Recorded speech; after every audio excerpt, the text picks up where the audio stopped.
Back with another one, guys. Those ain't your OGs, they bums. I want y'all to understand this and hear me clear. Like, it's also important, the same way it's important for you to vet your future wife, girlfriend, whatever, long-term relationship, spouse, whatever, you know what I'm saying? Like, it's important for you to vet whoever you want to call a mentor or OG out as well too, bro. And I'm gonna give y'all a little story. I remember when I was younger, I was about to run with a certain crowd. We're gonna call him the Blue Gang. So long story short, I was talking to this guy. He used to live like across the hall from me. Some girl I used to know, that was her brother, and for some reason I looked up to him. Like, you know, I think as young men we all go through those stages where we join, you know, want to join gangs, or at least most of us do.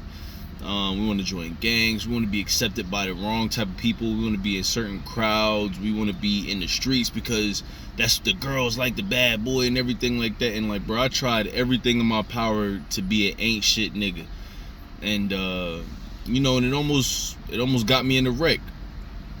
So long story short, you know, I started seeing him flagging and everything like that, you know, and like knowing what I know now, like he was just trying to scare a lot of the people around the way not to mess with him. A really insecure guy. He was flagging, flashing his gun. He would walk around the complex talking crazy to people.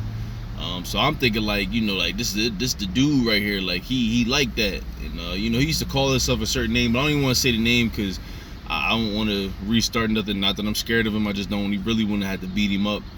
But he used to call himself something and make him think he was something that he wasn't. And I remember I took a couple trips with him to the city, you know, whether it be Philly or Camden or anything like that, to meet a couple other bums. And I remember we had a conversation about getting down, you know, like with certain gangs and everything, they jump you in. So I was ready to either get jumped in or have to do something else to, you know, get initiated. Now, I didn't want to get jumped in. I kept telling him, like, man, I ain't even trying to get beat on. Like, I'm not doing that shit. I'm not doing that. Like, I'm like, yo, I'm sitting here really like negotiating with the nigga. Like, yo, in certain fraternities, like, they don't jump you in. Like, they give you a hazing. Like, you got to do something. Like, you got to, you know what I'm saying? Like, whatever the case is. So I'm just sitting there talking, being a dumb kid that I'm being. And I remember one day he came up to me. He was like, yo, remember you saying you wasn't trying to get jumped in? I found another way for you to get inside this gang. We got an issue with somebody such and such, I think jumped somebody that was in that gang's little brother, and instead of them handling it, they wanted me to handle it, but not with the fist. They wanted me to go take care of this person. Now, me being the dumb, wide-eyed kid I was, like, everything at the moment made sense. Like, it sounded good. You know, he was like, yo, trust me, like, the only way people get caught for doing this is if they not careful, like, I'm telling you, like, you know what I'm saying, like, you know, you gotta get this type of strap, you gotta use these type of, I'm just listening to this person. And here's why I know that God is real, because we all have some type of intuition. Now, I don't believe God, I know God doesn't really talk to us and like you hear his voice, but that gut feeling you got, that shit got so loud to me as he was talking. And it got loud and loud. And on the bus ride back from Camden to Blackwood, it was just loud. And I'm like, yo, something don't seem right about this. Like, I'm like, I was a dumb kid, but I wasn't dumb enough to know, like, yo, if you delete somebody, like, hey, bro, people getting locked up every day for that. Like, and I'm sure they thought they could get away with it. Like, and I'm sitting there in my mind, like, so that's the best option y'all came up with for me, was to do that? Somebody that beat up somebody's younger brother who was younger than me, like, y'all wanted me to take this person out? I remember sitting there and just thinking like that. And I remember I told somebody that I used to be cool with, that person's no longer here with us. He wanted to be in that same life, and it caught up with him too. I remember I told him, and I'm just like, yo, I don't know, man, like, this shit don't even, I'm like, this don't even add up, this don't feel right, this don't sound good. And he wanted to be down so bad too. He was like, man, yo, you being the B word, yo, you being soft, like, man, like, bro, they really trying to look out for you, because they really could give you that, they really could jump you in and and I'm like, yeah, bro, but at least I'll have bruises and everything if I get jumped in. But I'm like, yo, if I delete somebody, I'm gonna have to live with that. Like, I'm gonna have to really try my hardest every day for the rest of my life, if they don't catch me, to not do that. Like, to not even mention it, to really like Will Smith and Men in Black, like get the flash and then forget it even exists in my membrane. You feel me? Like it just didn't sit right with me, and like the person just kept saying like, nah bro, like I'm telling you, that's the easier route. Long story short, the bull was gone for a couple weeks, because that's just how he was at the time. He wouldn't answer his phone.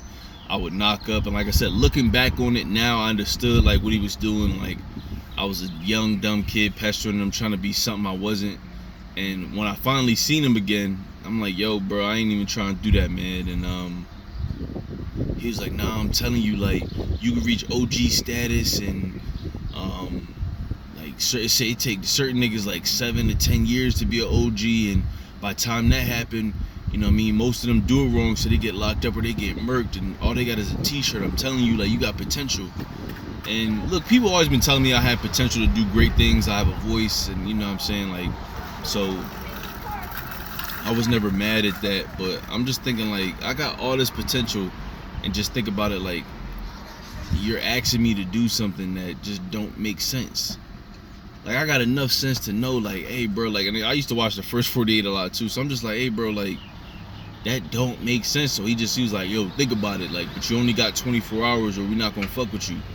And he threatened to like beat me up, but I'm like, my cousins knew him, and I'm just like, yeah, that's not gonna work. You're not gonna put a hand on me. I don't care what you know or what you got, that ain't happening.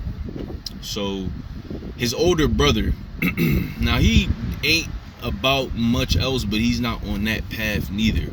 Like, he's at least not a criminal. He's at least not a bum, a loser, a lame. You know, like, he got his kids and he fuck on Fat Jones all the time. He probably still doing it, but I remember him pulling me to the side like, yo, whatever he telling you to do, don't do it. He's trying to ruin your life because he's in a gang full of losers. He's wanted to beat him down. He's not even such and such grandson. I don't give a fuck. Like, he's not this gang leader's grandson. He has no lineage to this person. He just be saying it. He made it up. He's trying to be a rapper. Like, yo, he's gonna ruin your life. Do not listen to him. And that was all I needed to know. Like, bam, because he gave him and his sister gave me the whole rundown of him. Like, yo, he's not like that. He's been in and out of jail for little shit here and there, but he's not really a gangbanger. He's never killed nobody. Deleted nobody. I'm sorry. He's never deleted anybody. He's never did X, Y, and Z, bro. He is going to ruin your life. There's nothing cool about being an OG in the hood. There's nothing, you know what I'm saying? Be an OG in the real world, like, where you really giving people game, that's putting them in positions to make money, and, you know, putting them in positions to help their family. That's an OG, you feel me? Anybody out in the streets, that's not an OG. That's somebody that's lazy, that don't want to put no work in, and they want a kid to do it for them because they feel like a kid can possibly get off better with what you finna do. So if I was you, I wouldn't even do that.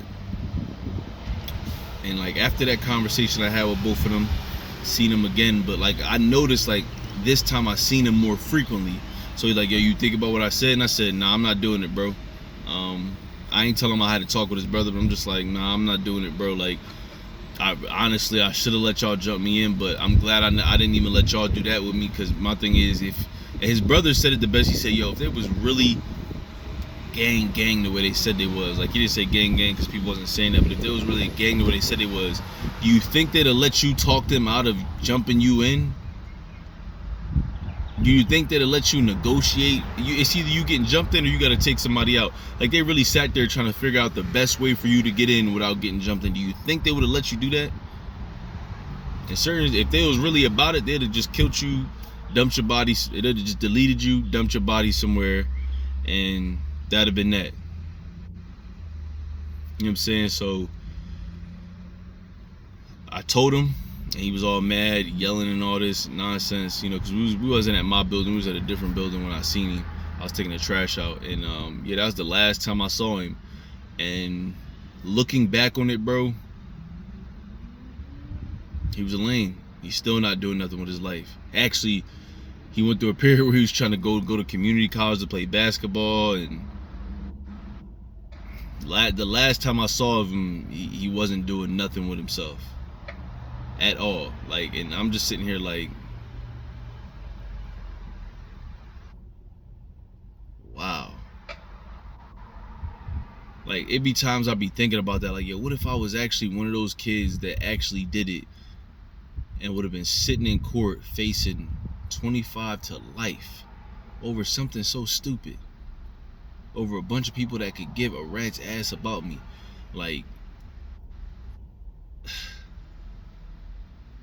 and the reason why I'm saying this, man, because I know it's a lot of young men that need to see this, and a lot of young women too, because we think that a lot of older men that's in the streets prey on young men to do their bidding and then discard of them whenever they get locked up. They won't even look out for them, you know, making sure they don't get violated in jail. Like, it's a lot of older women in the streets that do that same thing to young women.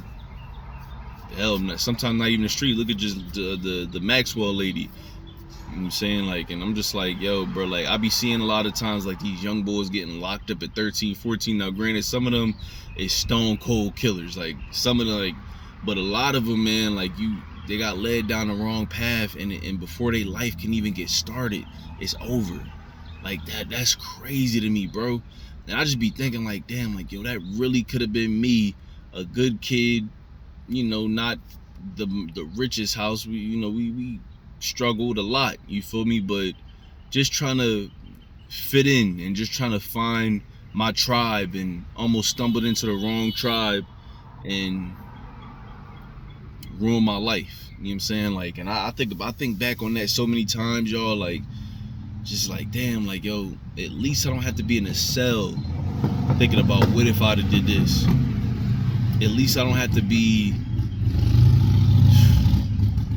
like, yo, do y'all know how many young boys get locked up before they get a chance to know what a woman feels like? Even if they play for the other team, it's just like, you don't want to find out that way.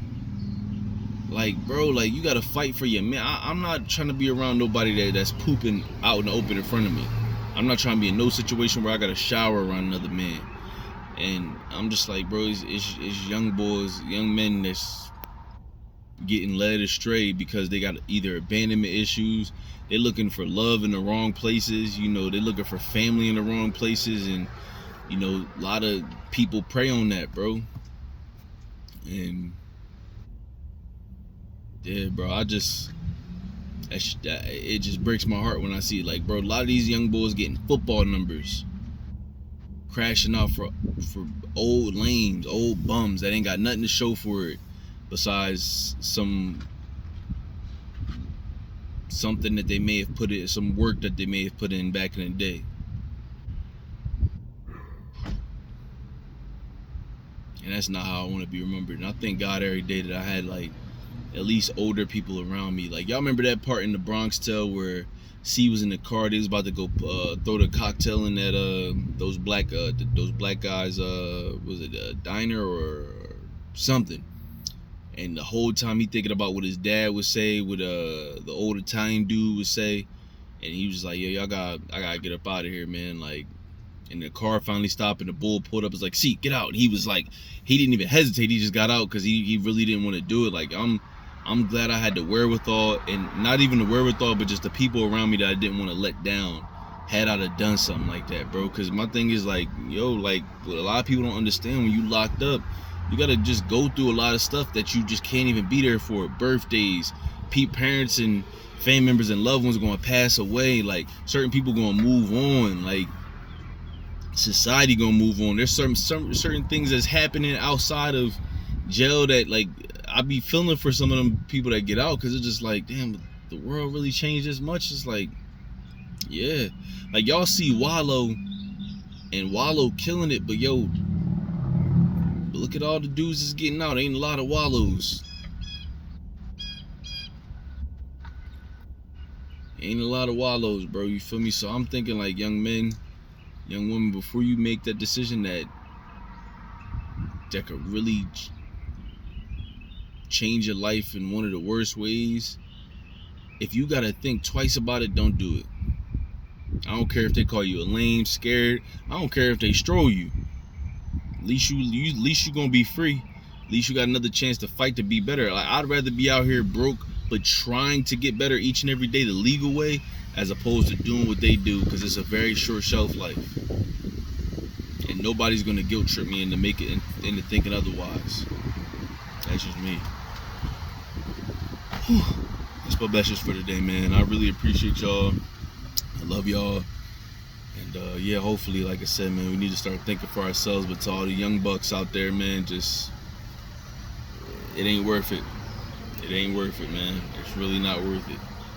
So I'm out of here. I'm about to go get back to washing these clothes. Peace.